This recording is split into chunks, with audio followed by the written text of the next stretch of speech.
Libra, hi! Welcome to Mr. Queen PH at ito ang inyong energy update for March 1 to 15, 2025. So if you're interested in private readings, meron tayong link sa description at sa pinned comment. Pakicheck nyo na lang information kung paano mag-book for a private reading. And please subscribe to our channel to show your support. Like, share this video at comment na rin kayo kung kayo ay naka-resonate. Okay, Libra, let's see. You have Aries energy. So this is about starting something new, taking action. You are finally taking action. You have the moon. Oh, okay. Libra. Pay attention to your emotions, no? Ngayong first half ng March kasi pwedeng magkaroon ng conflict with someone or sa isang situation dahil nagpadala kayo sa inyong emosyon. Kumbaga kalmahan mo lang ang iyong sarili. And also, kung meron man kayong mga gustong gawin sa buhay nyo na ito talaga yung nararamdaman mo na like ito talaga yung gusto mong gawin, like pangarap mo sa buhay o plano mo sa buhay, kung buo talaga yung loob mo, then go for it. Huwag mong hayaan na merong mga taong makikialam sa decision mo or sa mga gusto mo. As long as alam mo na kaya mong i-handle yan and you will be responsible for your actions.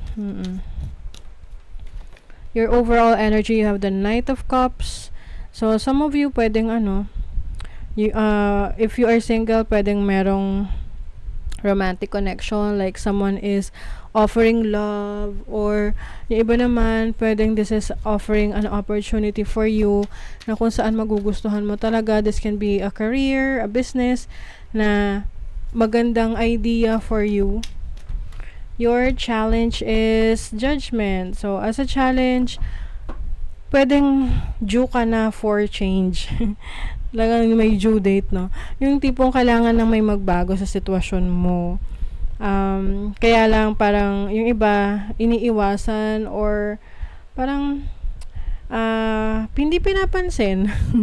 Let's say for example, pagdating sa trabaho or career mo, alam mong hindi na nagwo-work para sa yung career path mo or yung direction na tinatahak mo, pero iniisip mo na hindi, pwede pa yan. Oo, kaya lang talagang things are falling apart. So it's a time, kumbaga yan yung sign ng universe na it's time to make a change. Reinvent yourself. Kasi yung iba sa inyo, ito na you are reinventing yourself. You are focusing on what works for you, and kung ano yung hindi nagwo-work para sa'yo, you're going to let it go. Your opportunity is the High Priestess. You will tap into your instinct, your intuition, your psychic abilities. Napakalakas ng inyong instinct. Take advantage of this kasi ito yung magiging guide mo sa mga decision making mo, and especially yung mga actions na gagawin mo. Some of you meron ding opportunity na malaman ng isang sinesekreto sa'yo. Sinesekreto sa'yo ng boss mo, ng katrabaho mo, ng karelasyon mo, ng anyone na hindi mo akalain na may itatago sa'yo. Maaaring may reason kung bakit niya tinatago sa'yo yan. Pwede tong kamag-anak mo, anak mo. But I feel like something will be revealed na pwedeng maging reason or dahilan para magkaroon ng misunderstanding. Kaya nga sabi ko sa inyo,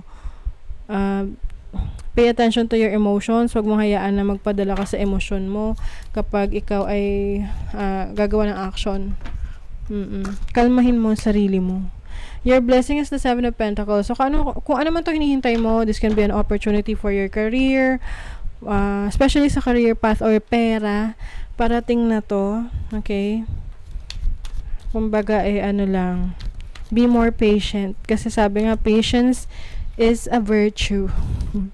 Okay, money, career, finances. You have the Five of Cups. You have the King of Pentacles. So I feel like you are leaving a situation that is no longer serving you when it comes to your career, business, your finances. Kasi you feel like ginawa mo na yung best mo.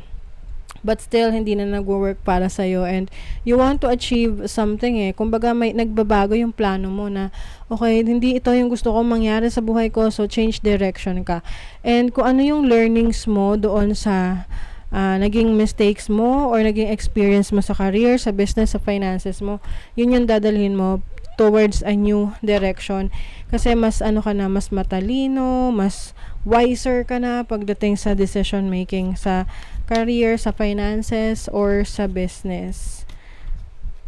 So, sa relationship, you have the Knight of Pentacles and the Ten of Cups. So, there's stability in your relationship right now, especially kung kayo ay may asawa or meron na kayong family. I think ngayon, mas nagfo-focus kayo sa future ninyo.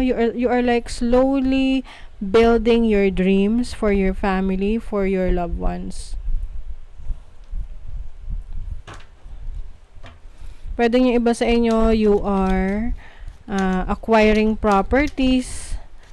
Meron kayong business together ng person mo or ng family mo. Bonfire. So, maaring merong gathering, like a major event in your life wherein makakasama mo yung mga taong enjoy kasama. Pwedeng yung mga friends mo, katrabaho mo. Parang team building. O yung iba sa inyo, merong team building. You also have flamingos, which is your soulmate. If you're single tapos merong person na may potential sa buhay mo ngayon, this person can be your soulmate. There's an attraction making decisions. Kung meron kayong court cases na kailangan yung ayusin, asikasuhin, maaring meron ng resulta ito or may decision na gagawin na. May declaration, Pwedeng related to sa sa properties, pwedeng related sa mga ari-arian, kontrata. Yung iba naman, pwedeng meron kayong isa-sign na contract to start a project or a business or your career. So, things are changing. Be open to changes, Libra.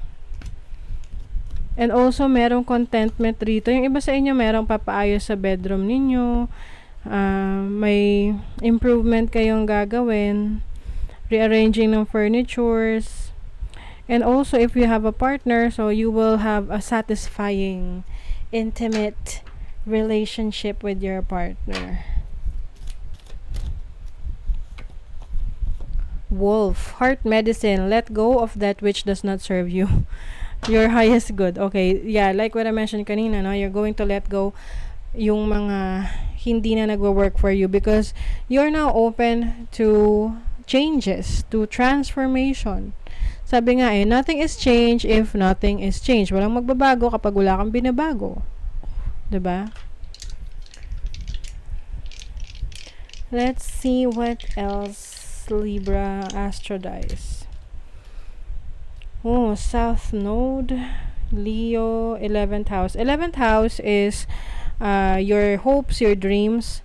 So, maaring meron kang pangarap in the past na hindi natuloy for some reasons, hindi mo na prioritize or may limitations ka nung time na yun kaya hindi mo nagawa. But I feel like ngayon, meron ka ng lakas ng loob na i-pursue yun, gawin yun. Maaring ito yung mga na-miss out mo na opportunities. I also see you tapping into your skills, your talents, your abilities. Kasi ang South Node, yan yung somehow, experience ka na kasi pinagdaanan mo na yan in the past. So, ngayon, you're going to tap into your expertise. And I think you will gain attention, you will gain popularity, with 11th house. Maaring ikaw ay magiging part ng malaking community. Or yung iba sa inyo, if you are into social media, content creation. So, para talagang merong pagbabago na gagawin sa iyong way of living na, let's say for example, isa kang empleyado o kaya wala kang ibang pinagkakaabalahan before, but now mas nakikita ka ng maraming tao, you are showing your talents, you're showcasing your talents, your skills sa iba, yung abilities mo, and people are recognizing you. It's like you are proving them of your abilities, Some of you are into entertainment. Yung iba nasa technology. So, pinapakita nyo talaga yung galing nyo sa technology. Maaring nasa IT kayo or basta nasa tech. O, computers, ganyan. Electronics. Okay? So, that is your reading, Libra. Thank you so much. See you again.